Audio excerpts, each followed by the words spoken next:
საღამოს მშვიდობის 4 შაბათს საღამოს 5-ზე მეორე არხის პირდაპირ ეთერში პოლიტიკური ალტერნატივა იწყება. სტუდიაში თამარ ფიროსმანიშვილი მუშაობს. საქართველოს მწვანეთა პარტია და პოლიტიკური მოძრაობა თავისუფალი საქართველო დღეს ამ ორ არაკვალიფიციურ სუბიექტს უმასპინძლებს. წარმოგიდგენთ გია გაჩეჩილაძეს, რომელიც პარლამენტის წევრი და საქართველოს მწვანეთა პარტიის ლიდერი გახლავთ. მოგესალმებით ბატონ გია, დიდი მადლობა ჩვენთან სტუდიაში მობრძანებისთვის.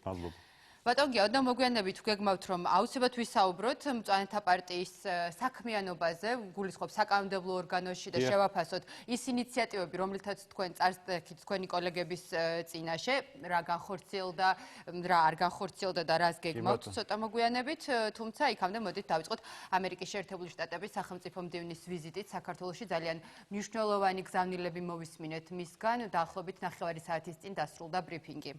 დიდი მადლობა მოწვევისათვის. ძალიან მნიშვნელოვანი შეხვედრა იყო დღეს. ყოველაც იქნება პრეზიდენტთან იქნება, დღეს იქნება პრეზიდენტთან, ხვალ იქნება პოლიტიკურ ორგანიზაციებთან და მე ვფიქრობ, რომ დღეს გაჟღერებული მესიჯები უმნიშვნელოვანესია საქართველოს უსაფრთხოების თვალსაზრისით. რა თქმა უნდა, ჩვენ დეტალებში არ ვიცით რა წერია მემორანდუმში, მაგრამ რაც ითქვა. ნიშნავს, რომ საქართველოს თავდაცვის უნარიანობა გაიზრდება და ის საფრთხეები, რომელიც ჩვენ გვაქვს ჩვენი მეზობლებიდან, იმ საფრთხეების განნეიტრალებაზე იყოს საუბარი.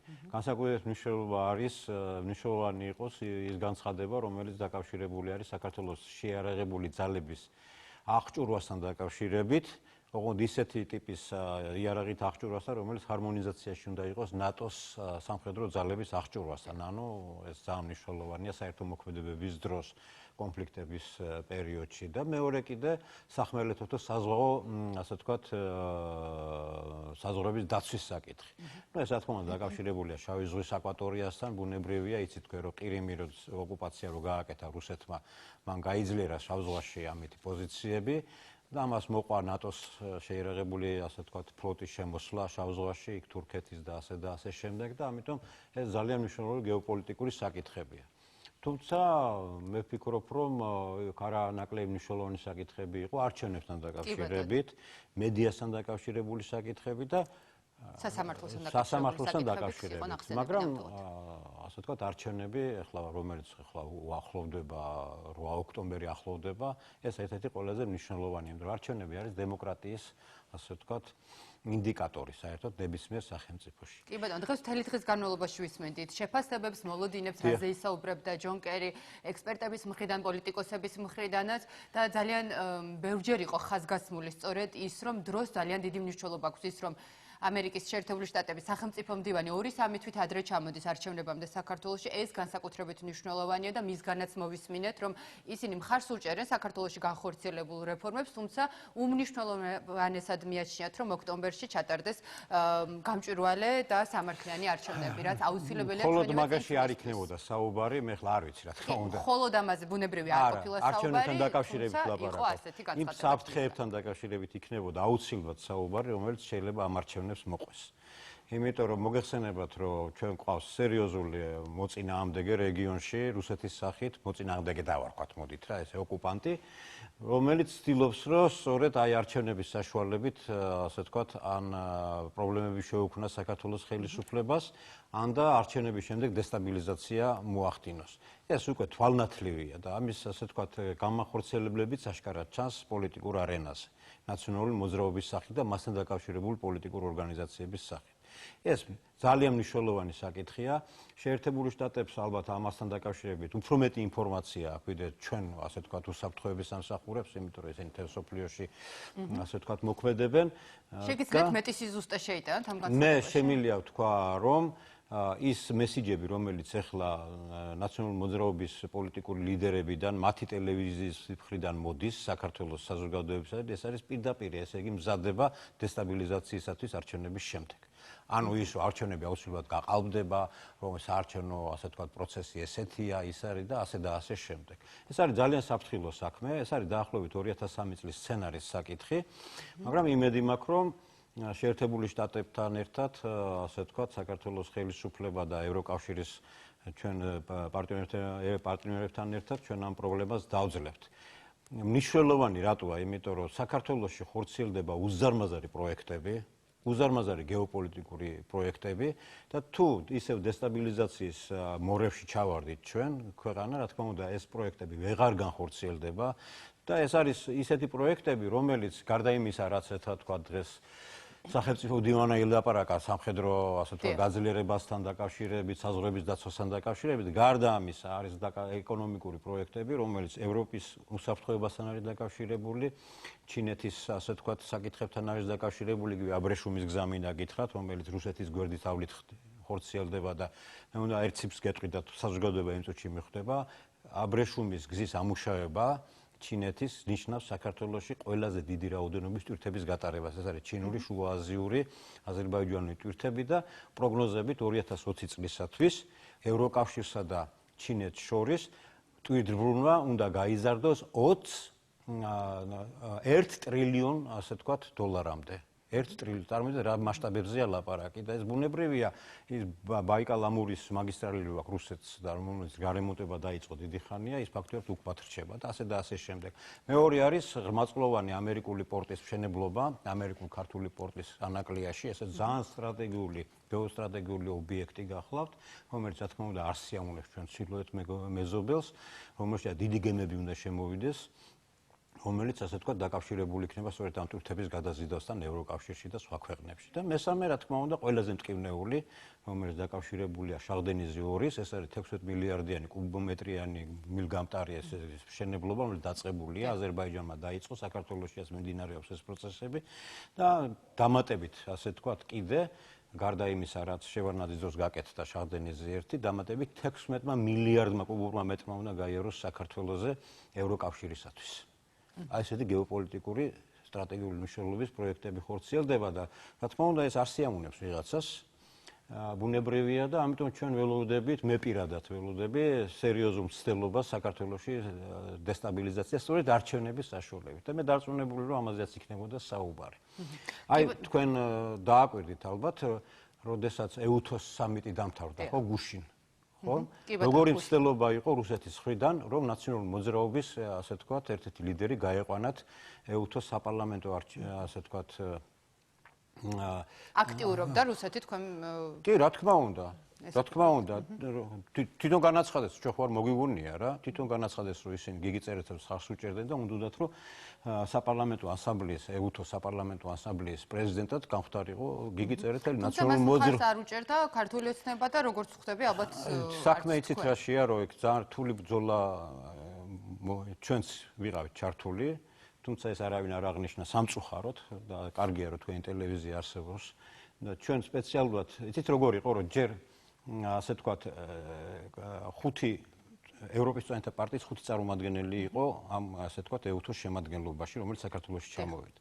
ჩვენ შევადგინეთ ტექსტი სპეციალურად წვენთა პარტიასთან დაკავშირებით, თუ რა განიცადა წვენთა პარტიას რა მოუვიდა და რა დევნაში იყო და რა პოლიტიკურ შევიწროებაში იყო ნაციონალური მოძრაობის დროს და ეს თავისი ვიდეო მასალებით, თავისი ყველაფრით, ასე ვთქვათ, ამ 5 ჩვენ მეგობარს გადაუგზავნეთ. მაგრამ მე დავფიქრდით, რატო 5-ს მარტო? მოდით სულ ყველას დაუგზავნით ამას და ეს ინგლისური ტექსტი თავისი ვიდეო ფაილებით, თავისი თქვენ სალკე ტექსტი გქონდათ თუ თქვათ სხვა რომელიმე პოლიტიკურ სუბიექტთან ერთად? ჩვენ რა თქმა უნდა, ჩვენ პირველივე დღესვე გავაკეთეთ ეს, როგორც კი ესე იგი პირველივე სტომბა შეიკრიბა. და მე სულ ყველას ჯერ გადაუგზავნეთ პრეზიდიუმს, პრეზიდიუმმა გადაუგზავნა ყველა ჯგუფს. იმ ჯგუფებს ჩვენ ცალკე გადაუგზავნეთ კიდე ეს დაახლოებით 35-40-მდე ჯგუფი არის ჩამოსული იყო სხვადასხვა ქვეყნების მხრიდან და იმათმა თავის ესე იგი დეპუტატებს ესე იგი დაურიგეს როგორც მე მითხრეს თვითონ როდნახეს აღშფოთებულები იყვნენ და ერთ-ერთი იყო იქ ბევრ რამეზე იყო საუბარი წამებებზე ასე და იმ მოხსენებებზე და გარდა ამისა იყო წვენთა პარტიის დევნაზე არჩევნებში ვარ გვაძლევდნენ საშუალებას და იყო ვიდეო მასალა რომელიც დაკავშირებული იყო 2007 წლის ასე ვთქვათ პარტიის დევნასთან დაკავშირებით, ჩვენ რომ ისტორიული ოფისიდან, მუშტაეთის ოფისიდან გამოგვაძევეს. ეს იყო მართლაც ფანტასტიკური რაღაცა, რომელიც დედამიწის ზურგზე აქვს შესაძლებლობა, რომ ეს მასალა, რომელიც თქვენ გადაუგზავნეთ, გასაოცარი რაღაცა იყო, იმიტომ რომ ესეთი პოლიტიკური დევნის ესეთი, რა ვიცი, შეიძლება მხოლოდ ჩილოეთ, ასე ვთქვათ, კორეაში შეიძლება ნახოს ადამიანმა. აი ეს კადრებია, თქვენ თუ დააკვირდებით, თუ რა რაოდენობის პოლიცია, ეს არის მუშტაეთის ბაღი, ჩვენ აქ 99 წლიდან ვიყავით, ჯერ კიდე საბჭოთა კავშირის პერიოდიდან შევედით მათ. გავიარეთ საბჭოთა კავშირის პერიოდი, გავიარეთ ზვიადგამსახურდიას პერიოდი, გავიარეთ მხედრიონის პერიოდი, შევარნაძის პერიოდი, კაციშვილს თავში არ მოსვლია, რომ მწვანეთა პარტია, რომელიც ევროკავშირთან, ევროპის მწვანეთა პარტიასთან იყო მჭიდროდ დაკავშირებული და ევროპულ პოლიტიკურ სისტემასთან, აი ესეთი ოფისიდან აი ესეთი ძალადობით გამოეგდოთ. და ბუნებრივია ამან იმოქმედა, აი შეხედეთ უყურეთ თქვენ, აი რაოდენობა, სულ პოლიციელების რაოდენობა შეხედეთ ოფისის გარშემო. აბა ეს ნორმალური ამბავია, მithქვამთ. თქვენ ფიქრობთ, რომ გადაწყვეტილებაზე ამ თქვენმა მიმართვამ ვიდეომასალამ და გარდა ამისა, იქ სხვა რამეებიც იყო. ჩვენი ლიდერის დამფუძნებლის, ასე ვთქვათ, გარდაცვალების საკითხები იყო, ზურაბ ჟვანიაზე მაქვს ლაპარაკი. გარდა ამისა იყო ის მოხსენების ელემენტები, რომელიც ეკაბესელიას კომიტეტმა გამოიტანა ერთი კვირის წინ. საშინელება, კატასტროფა, იმას ნორმალური კაცი ესე ვერ წაიკითხავდა რა, ესეთი რაღაც ფაქტები იყო, ასე ვთქვათ, იმ მოხსენებაში და იქიდან იყო რაღაცეები და უამრავი რაღაცა. მხოლოდ და მხოლოდ მწვანეთა პარტიის კუთხით იყო ეს გაკეთებული, რომ აი მაგალითი რა არის ნაციონალური მოძრაობა და ევროპული მიმართულების პოლიტიკურ ორგანიზაციას რა გაუკეთა საქართველოში. როგორი ძალადობას ისკიდა და თხოვეთ რომ ესე იგი არ დაეჭირათ ხარი, ესე ვთქვათ, იმიტომ რომ სირცხვილი, აი ესე ეწერა პირდაპირ, რომ სირცხვილია, რომ ესეთი მნიშვნელოვანი ორგანიზაციის სათავეში მოვიდეს იმ პარტიის წარმომადგენელი, რომელიც ასე ვთქვათ, აი ესეთი ძალადობისა და ასე ვთქვათ, რეჟიმის წარმომადგენელი არის. რაც მოხდა, მოხდა, ახლა ჩვენი გაკეთებული არ არის, რა თქმა უნდა, მაგრამ ჩვენც ასე ვთქვათ, საკმაოდ სერიოზული ფიქრობთ, რომ გარკვეული წვლილი შეიტანეთ. მე ესე ვფიქრობ ყოველ შემთხვევაში. ხო და აი ესეთი გასაგებია. კარგი რამე მოხდა, იმიტომ რომ ამით ჩვენ შევარბილეთ ის მომავალი საარჩევნო, იმიტომ რომ იცოდეთ რომ ეუთო არის ერთ-ერთი ძირითადი დამკვირვებელი არჩევნებზე თელ მსოფლიოში და მათ შორის საქართველოში და როგორ შეიძლებოდა ასე ვთქვათ იმ პარტიის წარმომადგენელის იქ დანიშვნა.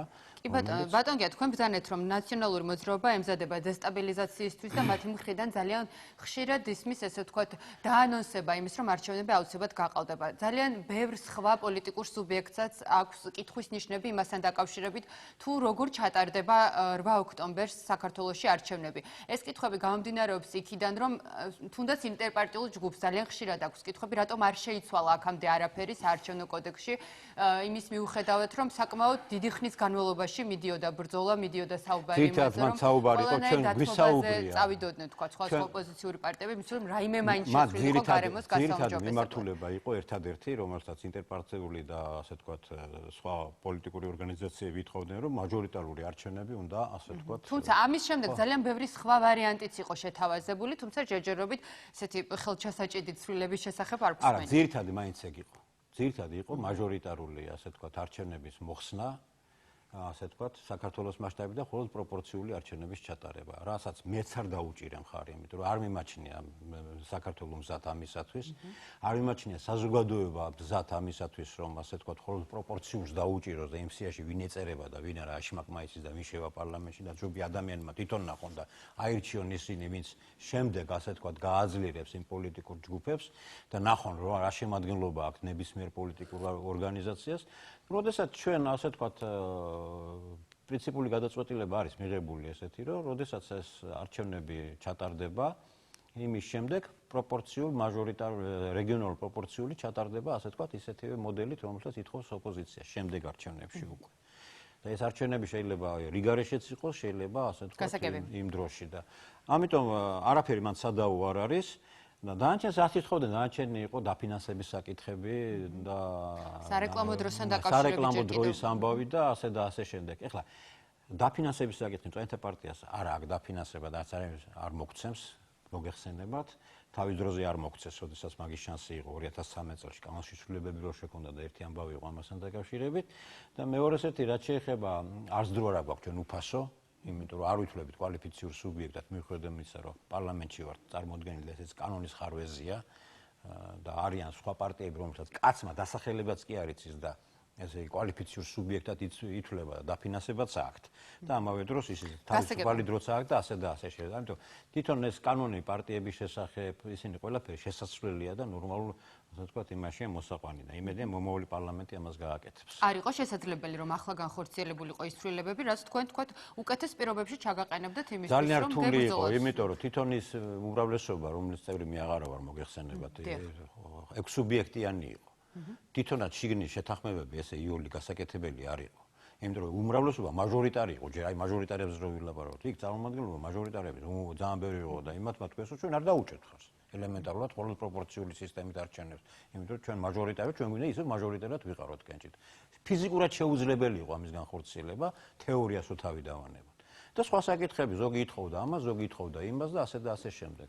ამიტომაც ეს კოალიცია მიიშალა როგორც ისა. გასაგებია, გადაცემის მეორე ნაწილში თავისუფალი საქართველოს ლიდერს კახა კუკავას ველოდებით, რომელიც ასევე ინტერპარტიული ჯგუფის წარმომადგენელი იყო, მას კიდევ ერთხელ ვკითხავთ, რა შეიძლებოდა შესრულიყო იმისთვის, წინასაარჩევნოდ, რომ გარემო ნამდვილად ჩათვლილიყო სამართლიანად, მისი პოზიციებიც ალბათ საინტერესო იქნება.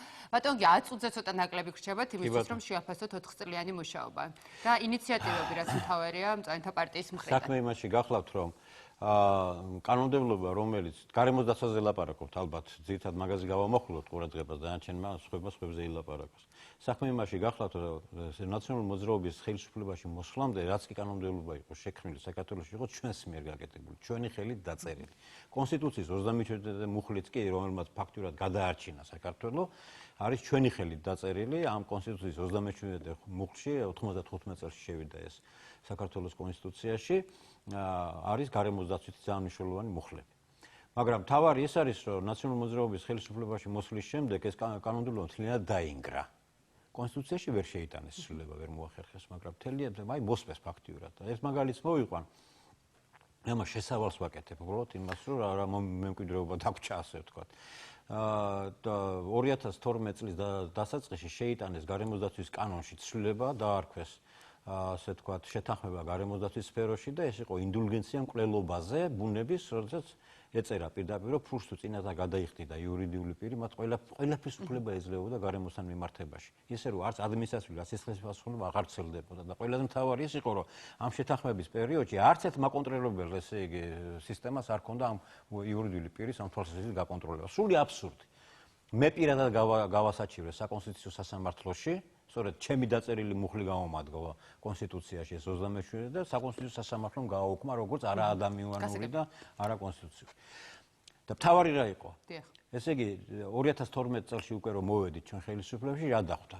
გარემოს დაცვის სამინისტრო აბსოლუტურად უფუნქციო, გამოშიგნული და ყველაფერი გადატანილი იყო ენერგეტიკისა და ეკონომიკის სამინისტროში. აი ენერგეტიკის სამინისტროში გადატანილი იყო მთელი ბუნებრივი რესურსები, მათ შორის თევზიც წარმოიდგინეთ თქვენ, ნადირობაც, აი რა შუაში იყო ენერგეტიკის, მაგრამ მთავარი ის იყო, რომ იქ დეპარტამენტი გააკეთეს რესურსების და ამ რესურსების დეპარტამენტის სათავეში დასვეს ვიღაცა გენერალ-მაიორი უშიშროების, ეს იყო მერაბიშვილის კაცი, რომლის საშუალებითაც ხდებოდა მერე ასე ვთქვათ ამ რესურსების ასე ვთქვათ ექსპლუატაცია და ისიც რომ იმერეთიდან მაგალითად უამრავი ძვირფასი ჯიშები, წითელწიგში შეტანილი ჯიშები გავიდა თურქეთში და ასე შემდეგ და მაგენ პატრონობდნენ მაგას სოყოლებს და ფულს აკეთებდნენ ამაში. აი ჩვენ მოგვიწია გარემოს დაცვის სამინისტროს ფუნქციების აღდგენა. პირველ ნომერი ამოცანა ეს იყო. და ამას ჩვენ მოუნდით 1 წელიწადი. იმიტომ რომ ესო გაგვეკეთებინა ჩვენ დაახლოებით 40 თუ 60 კანონში შევიტანეთ ცვლილება. რომ აღვედგინა ეს ფუნქციები და იყო ერთი ამბავი პარლამენტში, რა ამბავი ამდენი გარემოს დაცვის კანონმდებლობა რა არის, ამისანა გაუთავებელი, მაგრამ ბოლო-ბოლო მოახერხეთ ეს ამბავი. მაგრამ როგორც იქნა ჩავათავეთ და ახლა გარემოს დაცვის სამინისტრო დაემსგავსა იმ სამინისტროს, რომელიც ასე ვთქვათ უნდა იყოს ნორმალურ ცივილიზებულ ევროპულ ქვეყანაში. რაც შეეხება კონკრეტულ საკითხებს, ძალიან მნიშვნელოვანი საკითხი გახლავთ ფშავ-ხევსურეთის ეროვნული პარკის შექმნის საკითხი. ეს გაკეთდა, შეიქმნა ეს დაცული ტერიტორია თავის ეროვნული პარკით, თავისი ასე ვთქვათ თელი მდგენელით და ეს არის უნიკალური ტურისტული ასე ვთქვათ და უკვე ფაქტობრივად ხელშეუხებელი ტერიტორია, რომელსაც ფაქტობრივად საქართველოს იმ ულამაზესი მხარის განვითარებას შეუწყობს ხოლმე, როგორც ეკონომიკური, ისე სოციალური თვალსაზრისით.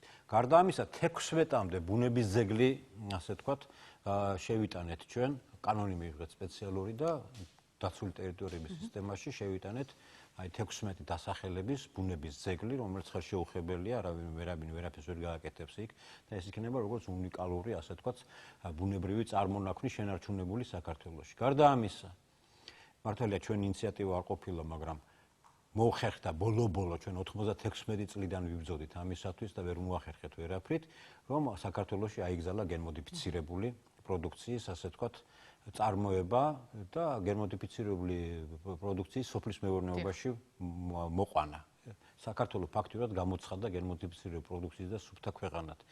თუმცა პროდუქცია, რომელიც შემოვა, თუკო შეფუთულია და მას აუცილებლად უნდა ეწეროს, რომ ეს გენმოდიფიცირებულია. ინფორმირებული უნდა იყოს მოხმარებელი. უნიშნულოვანის კანონი იყო ნარჩენების შესახებ კანონი, რომელიც დაარეგულირა ის ნაგავსაყრელებისა და ასე თქვათ, იქ ფუნქციები გაიმიჯნა რეგიონებს, რა ფუნქციები აქვს, ასე და ასე შემდეგ და ახლა საერთაშორისო ასე თქვათ გრანტების საშუალებით ნელ-ნელა მიმდინარეობს, სწორედ აი ამ ნარჩენების საცავების მშენებლობა სხვადასხვა რეგიონებში, რომ აი ეს მთელი საქართველოს დაბინძურებულია აი ამ ასე თქვათ ნარჩენებით, აი ეს უკვე იმის აკუმულაცია მოხდება. პერიოდულად მაინც გვესმის ხოლმე მოსახლეობის მხრიდან პრეტენზიები ნაგავსაყრელებთან რა თქმა უნდა, მაგრამ ეს პერიოდია, ეს ამას დრო უნდა. არაერთი გამოსვლა ყოფილა. ამას დრო უნდა, რა თქმა უნდა, ეს უცბად ჯადოსნური ჯოხი არავის არ ხელში არ უკავია. ამას ჭირდება დრო, ნელ-ნელა ეს ყველაფერი გაკეთდება. ზოგიერთ რეგიონებში გამოყოფილია თანხები, ზოგი საერთაშორისო ორგანიზაციები აფინანსებენ და ასე შემდეგ. და ეს ნელ-ნელა გაკეთდება ბუნებრივია და იქნებ საქართველოს გაიწმინდოს აი ამ ცელოფანის პარკებიდან და უამრავი ნაგვისაგან, რომელიც ასე ვთქვათ, ტურისტებს ხვდება და ჩვენს ასე ვთქვათ, ხელშვის გვიშლის არსებობაში. კი ბატონო, ბრძანეთ. დიახ. არა, კი ბატონო. უნდა მეკითხა, რა იყო ისეთი საკითხები თუ დაგჭათ, რაც ვერ მოეწონა. ძალიან მნიშვნელოვანი საკითხებია დარჩენილი ეს, რომელსაც კაზინოებთან დაკავშირებით, მაგრამ ონლაინ კაზინოებთან დაკავშირებით, როგორც მახსოვს თქვენი ინიციატივა. ხო, არის თანხმება მთავრობასთან, რომ მომავალ ესე იგი პარლამენტში ონლაინ კაზინოების საკითხი გადაწყდება. კი ბატონო. ხო. და ვნახოთ ახლა როგორ გადაწყდება კანონპროექტი მზადდება როგორც მე ვიცი არსებობს ალტერნატიული კანონპროექტები მაგრამ ახლა ამაზე არ მინდა ვილაპარაკო იმიტომ რომ მინდა ვილაპარაკო მომავალზე რა გვაქვს დარჩენილი მნიშვნელოვანი გარემოდაცვის სფეროში აი ეს რა ქვია ასოცირების ხელშეკრულებიდან გამომდინარე თქო საზოგადოება უნდა იცოდეს ასოცირების ხელშეკრულებაში უდიდესი ნაწილი არის გარემოდაცვის საკითხები და ერთ-ერთი ყველაზე მნიშვნელოვანი საკითხი არის გარემოზე ზემოქმედების შეფასების კანონი ეს არის ფუნდამენტალური კანონი, რომელიც განაპირობებს საქართველოში და ნებისმიერ ქვეყანაში პროფილაქტიკურ ესე იგი ღონისძიებებს გარემოსდაცვასთან დაკავშირებით. ანუ ნებისმიერი საქმიანობა, რომელსაც ადამიანი სულ საქმიანობას აკეთებს, თქვა, იწყებს მისა, აუცილებლად მას უნდა დაჭირდეს გარემოზე ზემოქმედების შეფასება და გარემოსდაცვითი ნებართვა. ისე ის ვერაფერს ვერ გააკეთებს საქართველოში. ესეთი კანონი არსებობდა საქართველოში, ჩვენი გაკეთებული იყო, მაგრამ ეს კანონი მე შეცვალეს 2008 წელს და სამწუხაროდ ეხლა ესე იგი თავიდან გვიწევს ამ კანონის გაკეთება და უბრალოდ ფიზიკურად ვერ მოასწარით. გამზადებულია ეს კანონი, რა თქმა უნდა ცოტა ესე გადახედვა ჭირდება, მაგრამ იმედია მომავალ პარლამენტში ეს გაკეთდება და მე უნდა გითხრათ ერთი რამე, რომ აი ის ჩვენი კანონი რო არ შეეცვალათ, რომელიც გარემოზემოქმედების შეფასების კანონი, რომელიც ჩვენ ქონდა უმკაცრესი იყო გაკეთებული. 98 წელს გავაკეთეთ ჩვენ ეს ამბავი, 2008 წელს შეცვალა სააკაშვილის ხელისუფლებამ და რო არ შეეცვალათ აი მაგალითად რაც მოხდა ვერესხეობაში ის არ მოხდებოდა. იმიტომ რომ ამოიღეს ზუსტად აი ამისთან მშენებლობები გარემოზემოქმედების შეფასების ესე იგი ნუსხიდან. და ისე გააშენეს ის რომ არავითარი შეფასება არ მოხდა რა გარემოზემოქმედების არავითარი კონტროლი არ მოხდა რა და ასე შემდეგ. და აი რამდენად მნიშვნელოვანი ეს ტრაგედიაც არ დატრიალდებოდა. გარდა ამისა მისაღები გვაქვს ტყის კოდექსი. ახალი ტყის კოდექსი, რომელიც ევროპასთან ჰარმონიზებული იქნება. გარდა ამისა, კეთდება წყლის კოდექსი. ეს უნიშნულოვანი პრობლემატური საკითხი არის და კიდე არის ატმოსფერული დაცვისა და ასე შემდეგ ახალი ნორმები ევროსტანდარტებთან მისასაბამებლად და ეს ძალიან არ გეგონოთ რომ მარტივი საკითხია, ურთულესი საკითხია, იმიტომ გადაჯაჭვულია ეკონომიკის განვითარებასთან, სოციალურ საკითხებთან და ასე შემდეგ და ამას ძალიან დიდი ფრთხილი, სერიოზული მიდგომა ჭირდება. აი ესეთი პრობლემებია და ახლა დრო ამოიწურა? კი, ჩვენი დრო ნამდვილად ამოიწურა. ალბათ გააჩნია უკვე მომავალი პარლამენტის შემადგენლობასაც და ამის მიხედვით შეგვიძლია ვივარაუდოთ. ვინ იქნება, იქნებიან წვანები, არ იქნებიან, როგორ იქნება? კი ბატონო, ეს განუხორციელებელი ინიციატივები უბრალოდ განხორციელდება თუ არა მოგვიანებით. წარმატებას გისურვებთ, ბატონ გია. ძალიან დიდი მადლობა სტუმრობისთვის და მაყურებელს შევახსენებ, რომ ჩვენი დღევანდელი გადაცემის პირველი ნაწილის სტუმარი გახლდათ პარლამენტის წევრი, მწვანეთა პარტიის ლიდერი გია გაჩეჩილაძე. ნახოთ სოციალური რეკლამა, რამდენიმე წუთში დაბრუნდებით პირდაპირ ეთერში უკვე კახა კუკავასთან ერთად, რომელიც პოლიტიკური მოძრაობა თავისუფალი საქართველოს ლიდერი გახლავთ.